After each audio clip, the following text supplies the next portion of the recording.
الحمد لله والصلاة والسلام على رسول الله وعلى آله وصحبه وموالاه. السلام عليكم ورحمة الله وبركاته. بندگان خداوند و امتان محمد صلی الله علیه و سلم و دوستداران اصحاب جانفدا و دوستداران آن کسانی که به خاطر شما و به خاطر ایمان شما و مسلمانی شما هیچ چیز را در حیات دریغ نداشتند، امروز به فضل و کرم الله جل شأنه درباره یکی از یاران پیامبر خدا صلی الله علیه و سلم که با نام سلمه ابن الاکوع رضی الله عنه نامگذاری شده است صحبت میکنیم. مؤرخین رحمت الله علیهم اجمعین میگویند کان سلمة ابن الاکوع رضی الله عنه من اشد الناس بأسا. حضرت سلمه ابن اکوع رضی الله عنه در بین اصحاب پیامبر در نبردها و زد و خوردها با دشمنان خداوند از سختترین اونها به شمار می رفت و من اشجعهم قلبا. و حضرت رضی الله عنه از شجاعترین اصحاب پیامبر گرامی صلی الله علیه و سلم به شمار می رفت. و یسبق الفرس عدوا. هنگامی که در دویش در صحنه های نبرد و در امر خدا و پیامبر از اسب هم سختتر می دوید. و باز مؤرخین می گویند انه اعجوبة من عجائب الدهر و نادرة من نوادر الزمان. این حضرت رضی الله عنه با این صفات پاکش و با این دویشی که حتی تاریخ امثال او را به نهایت کم ذکر می کند از عجائب زمان و از نوادر زمان بود. حضرت رضی الله عنه سه صفات داشت که قریب باقی اصحاب پیامبر رضی الله عنهم اجمعین این سه صفات را نداشتند. فهو عداء لا یسبق.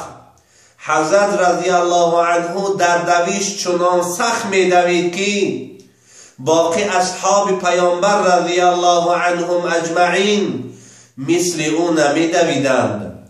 حتی مؤرخین رحمت الله علیهم اجمعین و خود این حضرت رضی الله عنه دویش خود را وصف میکند که در یک قصه انشاءالله ذکرش میکنیم از اسب هم سخت میدوید.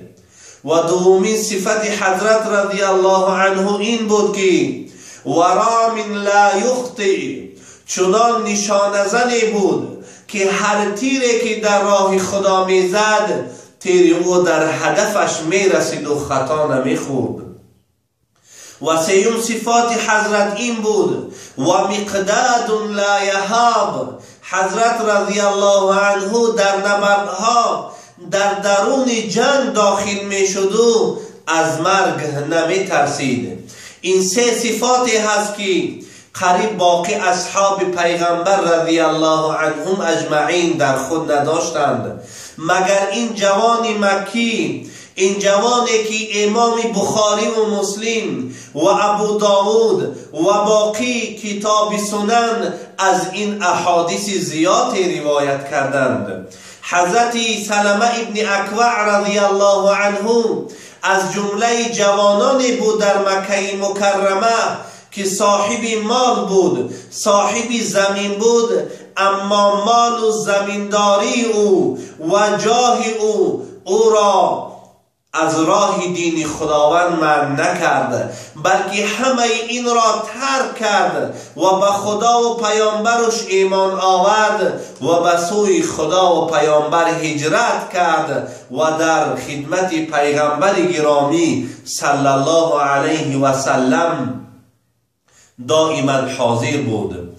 مورخین و کسانی که کتاب حیات صحابه نوشته‌اند در وصف این حضرت میگویند که هنگامی که مدینه منوره آمد، تنها به نگاه و بین کردنی شترهای بیت المال رسول خدا صلی الله علیه و سلم و شتر و اسپان بعض صحابه مشغول بود و هر یک لقمه که میافت به خاطر تقوی کردن جسد خود و به خاطر عبادت در راه الله و در جهاد در راه الله او را استفاده میکرد. و حضرت رضی الله عنه روز جنگ، روز بیعت رضوان 3 بار به پیامبر خدا صلی الله علیه و سلم بیعت کرد.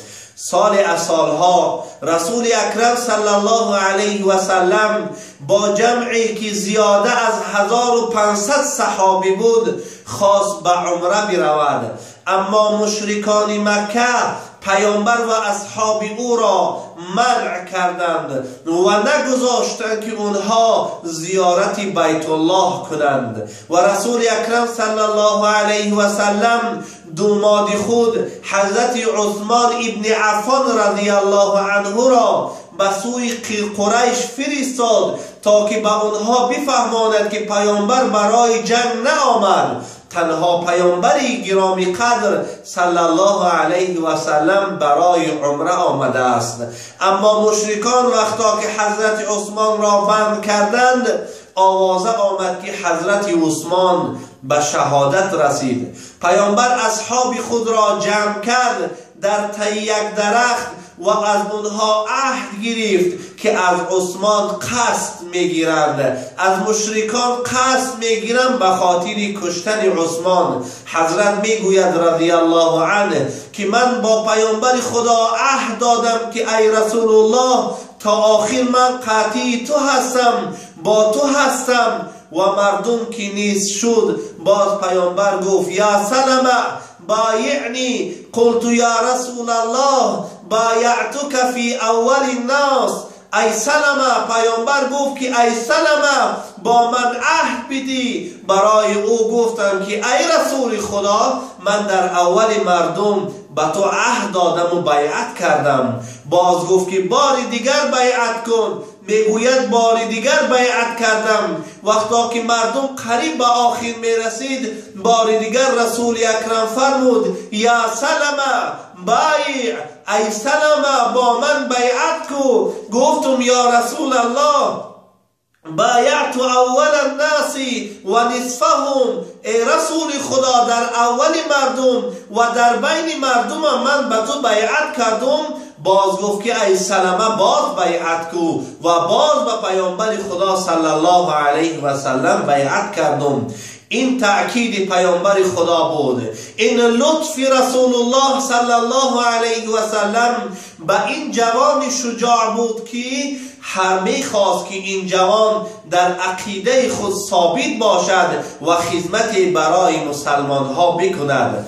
حضرت میگوید وقتا که از حدیبیه بازگشتیم به سوی مدینه، خواستم که شترهای مردم و گوسفندهای مردم و شترهای پیامبر خدا صلی الله علیه و سلم را به چراگاه برارم و خود نیزه خود را گرفتم، تیردان خود را گرفتم و همه مالهای مردم بر شمال مدینه بر یک منطقه که نام او غار بود بر اون منطقه بردم. و میگوید که شب شد، خواب کردیم، پیش از صبح دمیدن آوازهای زیاد صدا داد که بیدار شدیم. نگاه کردیم که 40 تن از سواران قبیله غطفان بر شترهای پیامبر گرامی قدر صلی الله علیه و سلم هجوم کردند و پسر ابوذر غفاری رضی الله عنه را کشتند. حضرت میگوید که غلامی که بر من بود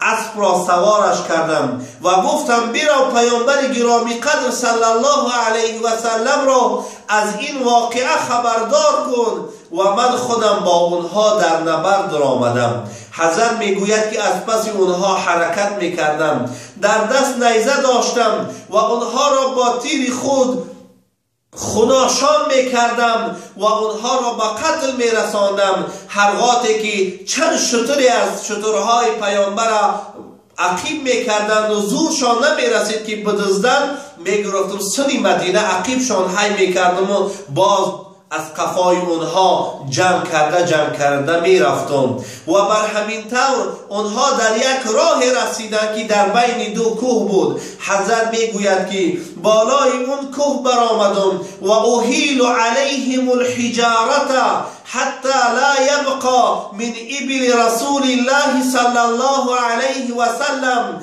و از تار این کوه بر بالای اونها از سنگهای کوه جمع میکردم تا جایی که یگان شتر پیغمبر دزدی کرده نتانستند و اونها را به پیامبر گرداندم و روز شد. اونها دم گرفتند و یک نفر از قبیله بنی غطفان آمد. حضرت میگوید که من دورتر از اونها شیشتگی هستم، اونها را مانده شدند، منم مانده شدگی هستم. حضرت میگوید که اون نفر مشرک آمد گفت این چه حال است که من تو را میبینم؟ این چه حال است که من شما را میبینم با این حال بد؟ در جواب گفتند که از شومی همین انسان، از بدبختی همین انسان که از شب همین شترهای همینها را دزدیده تا روز دنبی ما را روی نمیکنه و سرمان کرده است. حضرت میگوید که 4 نفر خواستند که باز به من هجوم کنند. برای اونها گفتم که والله شما میدانید که در دویش از من سخت کسی نمیدوه، شما من دریا کرده نمیتونید و یقین بدانید که من شما را دریا میکنم به قتل میرسانم. یکی از اونها گفتن که راست میگه، از نیم شب تا آفتاب برآمدن ما را هوی نمیکنه، از 2 ماه هست شترا را ایدسمان گرفت با وجود این که راه ما را نمیگذاره با از 2 ماه هست. حضرت میگوید حرکت کردن، از قفاشان حرکت کردم. اسبهای پیغمبر، مجاهدین پیامبر، اصحاب پیامبر آمدند. میگوید حضرت اونها گریختند و از قفاشان سر کردم و والله قسم که از اسبهای اونها سخت دویدم. عقب نگاه میکردم هیچ اسبی از اسبای یارای پیامبر و حتی غبارهای اونها را میگه نمیدیدم. برای همین مورخین رحمت الله علیهم اجمعین میگویند که الداء لا یسبق. حضرت رضی الله عنه چنان دوانی بود، چنان سخت میدوید که حتی از اسبها را سخت میدوید. حضرت میگوید دنبی اونها را نگذاشتم، از قفاشان سر کردم. از یک دهه دیگر باز دزدی کردگی بودن، 30 تا لباسی که در اسباشان داشتند و از وینیشان کردند او لباسای خودشان پرتافتند. 30 تا دیگر نیزه هایی که داشتند و رمحهایی که داشتند او را پرتافتند. میگوید هر قاطی که یک چیزی که میپرتافتند در زمین و میگریختند همین 40 نفر یک علامات ایسنگ ها در همونجا میگذاشتند تا که پیغمبر که از پس که بیاید اینها را چکار کنه، بفهمه که ما در همین راه رفته سیمه همین مال غنیمت گرفتن بگیرم. حضرت میگوید تا جایی که عبید شد، بعد از عبید قریب که آفتاب میشیشت حتی من اونها را ترک نکردم، از قفاشان سر میکردم، تیرشان میزدم، مالی که دزدی کردن اونها را از دستشان میکشیدم تا جایی رسیدم که یک جاده آب بود. خواستن که از او آب بخورن، قسم خوردم که والله که باید از این آب این مشرکا این راهزنها نخورند. حضرت میگوید نگذاشتم شو، والله یک قطره آبم از همون نخوردن و گریختن. من از قفا سر میکردم، با تیر نیزه تیربارانشان میکردم تا جایی که 2 اسب از اسبهای خودشانم گرفتم بعد از آن ماندمشان. ببینید جان فدایی این صحابه بزرگ سلمه ابن اکوع رضی الله عنه و وفای او امانتداریش بر پیغمبر گرامی قدر صلی الله علیه و سلم. ببینید که بیت مال مسلمان ها،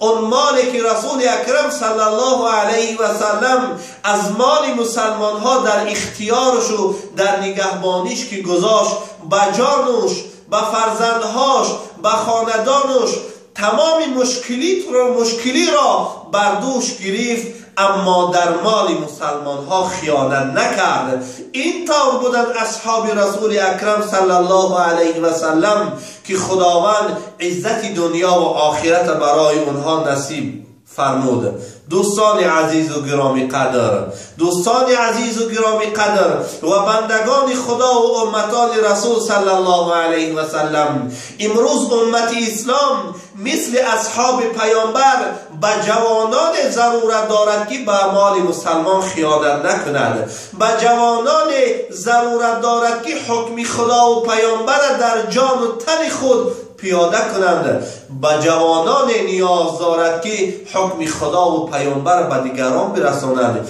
امروز امت اسلام به مسلمان بیسواد احتیاج ندارد. امت مسلمان به مسلمان علمدار، به مسلمان باناموس، به مسلمانی که حکم خدا و پیامبر به جا می آورد، به این خیل مسلمان و جوان نیاز دارد تا که دین خدا و پیغمبر این نمو جوانها مثل سلمه ابن اکوع رضی الله عنه نصرت بدهند. این است سیرت مختصر از حیات جانفدای از جانفدایان محمد صلی الله علیه و سلم، حضرت سلمه ابن اکوع. دعا کنیم که الله جل شأنه هر یکی ما و شما را غیرت سلمه ابن اکوع و صفتهایی که خدا اصحاب پیامبر را داد برای همه ما و شما نصیب بگرداند. و السلام علیکم و رحمت الله و برکاته.